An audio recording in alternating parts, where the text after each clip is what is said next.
শাহুল ইসলাম মুজাহিদে মিল্লাত আব্দুল্লাহ আজ্জাম রাহিমাল্লাহর তিনি বলতেছিলেন ওই তাফসিরের মধ্যে সূরা তওবার এক জায়গায় যে তরুণদের জন্য, অবিবাহিত তরুণদের জন্য ইউরোপে যাওয়া কোনোভাবে জায়েজ না এবং এটা হারাম।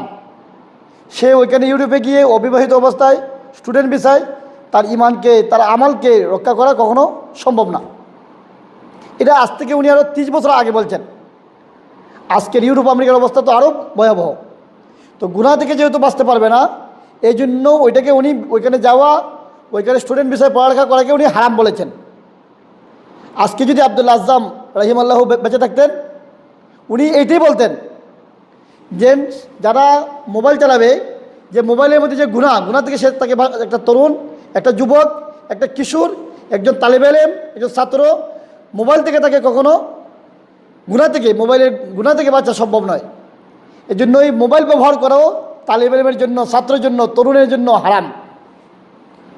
শাইখুল ইসলাম আল্লামা মুফতি তকি উসমানী হাফিজাল্লাহ কিছুদিন আগে এই ফতোয়া দিয়েছেন যে যারা হারাম থেকে বাঁচতে পারে না তাদের জন্য টাচ মোবাইল ব্যবহার করা